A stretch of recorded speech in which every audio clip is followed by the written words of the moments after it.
Hello everyone, आज हम इस वीडियो में वैसे स्टूडेंट जो खासकर बीएचयू में बीए ऑनर्स के लिए एंट्रेंस एग्जाम देना चाहते हैं, बीए ऑनर्स कर लें या फिर बीए सोशल की बात कर लें, both are the same paper. But important ये है कि अगर उसका आप एंट्रेंस एग्जाम देना चाहते हैं तो आपको किस तरीके से तैयारी करना चाहिए, क्या सिलेबस है, एग्जाम पैटर्न, वो कंप्लीट इन्फॉर्मेशन दिया जाएगा।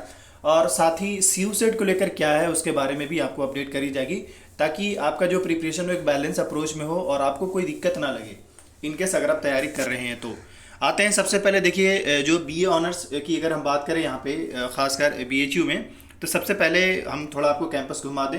ये सारा कैंपस है, जैसे कि बीएचयू कैंपस यहाँ पे मेल फीमेल का है, महिला एमएमबी हो गया, एएम पीजीसी हो गया, वीकेएम हो गया, वीसीडब्ल्यू डीएबी पीजीसी हो गया, ये वहाँ पे स्कूल के नाम से। बट ये कि कुछ कुछ जो है वो मतलब कुछ कुछ कैंपस तो आपको बीएचयू में ही दिख जाएँ, कुछ जो है वो दूसरे जगह पे हैं। खैर, अब आते हैं आपके यहाँ पे सीट्स कितने हैं। देखा जाए तो बीएचयू मेन कैंपस में है 765, एमएमबी में जो है 286 और 383 जो है वो आपका एमपीजीसी में, वीकेएम में 298 है, 412 जो है फीमेल का वीसीडब्ल्यू में, और 309 जो है डीएवी पीजीसी में है। ये इतने सीट्स है वहाँ पे, काफ़ी ज़्यादा सीट्स है, इसलिए फॉर्म भी बहुत ज़्यादा फिल होते हैं।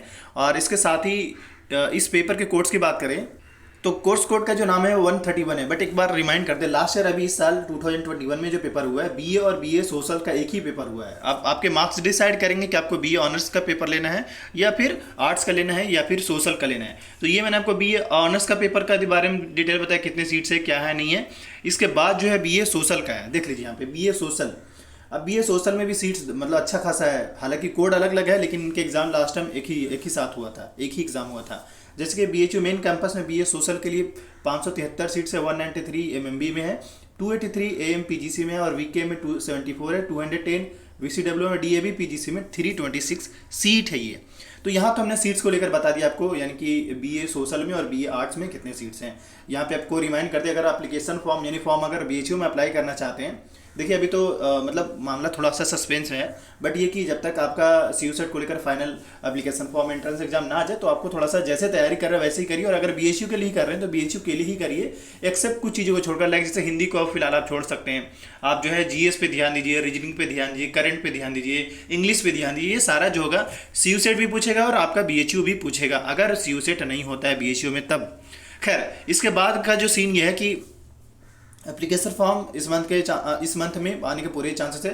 और भाई एंट्रेंस एग्जाम की बात करें तो आपका पूरी चांस होगा कि मई से जून के बीच में ले लिया जाए।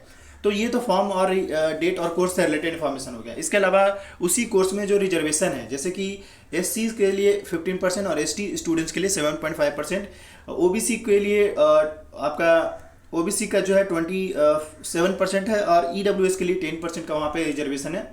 और इसके अलावा और भी रिजर्वेशन है जो मेरिटोरियस स्टूडेंट्स के लिए भी है। तो खैर वो उतना मैटर नहीं करता, बट ये कि स्पोर्ट्स वगैरह में अच्छा करा हो, इंटरनेशनल लेवल पे या नेशनल लेवल पे या कंट्री लेवल पे या फिर अपने डिस्ट्रिक्ट लेवल पे अच्छा करा हो, तो उनको भी यहाँ पे रिजर्वेशन मिलता है।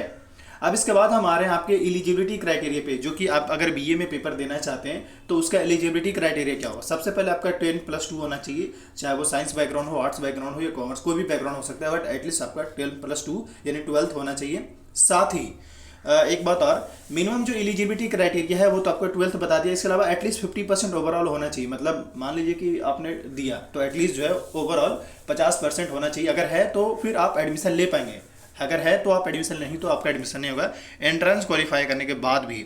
तो ये मैंने आपको बीए के लिए एलिजिबिलिटी बता दिया, मतलब बीए आर्ट्स के लिए। इसके बाद जो अभी नेक्स्ट जो हम बताने वाले हैं बीए सोशल में, क्योंकि आप देंगे तो बीए सोशल का भी हम आपको बता देते हैं। ये रहा बीए सोशल का सिलेबस, सॉरी सिलेबस नहीं बल्कि एलिजिबिलिटी क्राइटेरिया। सेम एलिजिबिलिटी है, देखिए यहाँ भी 50% का रखा है। और जो बी ऑनर्स इकोनॉमिक लेना चाहेंगे उन लोगों के लिए इकोनॉमिक्स का मतलब 11-12 में एटलीस्ट उनका इकोनॉमिक का एक पेपर होना चाहिए, जैसे साफ मेंशन है। नोट दैट ये economic curriculum contain substantial challenges. तो ये अब इसके बाद इसमें एज लिमिट की बात करें तो आपका मैक्सिमम जो एज है 22 ईयर से ज़्यादा नहीं होना चाहिए। अभी के हिसाब से, करंट के हिसाब से मैक्सिमम आपका 22 साल से ज़्यादा नहीं होना चाहिए। अगर इससे ज़्यादा है तो देन आप इस फॉर्म के लिए एलिजिबल नहीं है।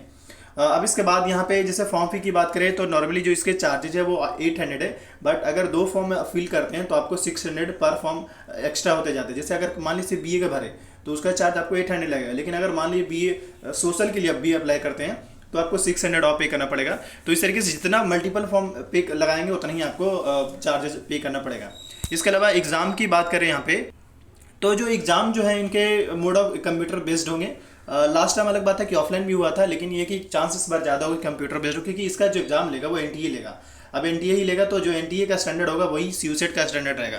तो मैं यहाँ पे रिकमेंड करूँगा कि देखिए, अगर आप एनटीए के लिए अच्छे से तैयारी कर रहे हैं, इसका मतलब आप सीयूसेट के लिए भी तैयारी कर रहे हैं, क्योंकि एनटीए ही जो होगा वो सीयूसेट का एग्जाम लेगा। हाँ, ये अलग बात है कि पैटर्न में बदलाव देखा जा सकता है, बट देखना पड़ेगा, अभी घबराने की जरूरत नहीं है। देखिए लास्ट टाइम इन्होंने क्या किया था, एक ही पेपर लिया था, देखा ना, 131 और 132 का एक ही पेपर हुआ था, कॉमन इंटरेस्ट यहाँ पे लिखा हुआ है। तो यानी कि बीए और बीए सोशल का एक ही पेपर हुआ था लास्ट टाइम। इसके अलावा अगर हम इसमें बात करें सिलेबस को लेकर, जो क्योंकि आपके एक कॉमन से क्वेरीज होते हैं, इनके सिलेबस क्या है, तो देख लीजिए यहाँ पे सिलेबस एलेबोरेट करके बता दिया है। ये भी रिमाइंड कर दें कि जो ये सिलेबस आपको यहाँ दिख रहा है, सेम सिलेबस सीयूसेट का भी है, फर्क बस वहाँ पे होता है लैंग्वेज के एरिया में जो है वो फर्क हो जाता है। क्या होता है वो भी हम बात करेंगे। देखिए सबसे पहले कि आपको 2 आवर्स का टाइम मिलेगा और टोटल जो क्वेश्चन होंगे वो 120 होंगे, और उस 120 के जो क्वेश्चन के वेटेज होंगे 480 मार्क्स होंगे। इसके बाद ये होगा कि वो 120 मार्क्स का जो एमसीक्यू पूछा जाएगा उसमें क्या क्या रहेगा। सबसे पहले ये है कि general knowledge and current affair से आपका 60 मार्क्स के क्वेश्चन पूछे जाएंगे, यानी 60 एमसीक्यू इससे होगा।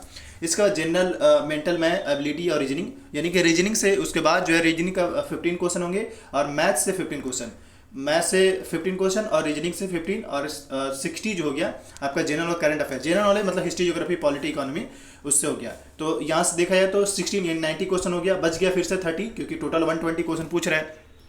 तो वो जो 30 क्वेश्चन है, वो 30 जो क्वेश्चन है उसमें आपको लैंग्वेज से पूछा जाएगा। लैंग्वेज की बात करें तो या तो आप हिंदी चूज करिए या इंग्लिश चूज करिए, मतलब या तो आप हिंदी के लिए हिंदी का 30 क्वेश्चन सोल्व करिए या इंग्लिश का 30 क्वेश्चन सोल्व करिए। ये इसका एलिजिबिलिटी है, मतलब ये उसका सिलेबस है बीएचयू का, बीए का। पर याद रखें सीयूसेट का भी सेम सिलेबस, बस ये है कि वहाँ पे आई थिंक हिंदी जो होता है वो नहीं होता है, सिर्फ इंग्लिश होता है, मतलब इसमें आपके चॉइसेस होते हैं, बस ये फ़र्क है। बात बाकी ये कि जो सीयूसेट ने लास्ट ईयर का क्वेश्चन पूछा है उसकी वीडियोस बहुत जल्द अपलोड हो जाएगी। इवन हम कोशिश करेंगे बीएचयू का भी क्वेश्चन पेपर अपलोड कर दी जाए बहुत जल्द, आप अपडेटेड रहिएगा। ये हो गया। इसके अलावा और ज़्यादा कोई खास इन्फॉर्मेशन नहीं है। देखिए सबसे पहले सिलेबस को जानना, एग्जाम पैटर्न को जानना, और बस इतना काफ़ी होता है, क्वेश्चन पेपर को एसेस करना, इससे आपको कंप्लीट आइडिया लग जाएगा, खासकर एंट्रेंस क्वालिफाई करने के लिए। बाद बाकी तो मैं आपको time to time relevant information देता रहूँगा, कब क्या हो रहा है नहीं हो रहा है। हाँ, आने वाले जो भी अपडेट आते हैं उसको लेकर अपडेटेड रहना चाहते हैं तो इस यूट्यूब चैनल जरूर सब्सक्राइब करिए, क्योंकि बीएचयू और सीयूसेट को लेकर कंप्लीट इन्फॉर्मेशन यहाँ पे प्रोवाइड कराई जाएगी। Thank you for watching this video.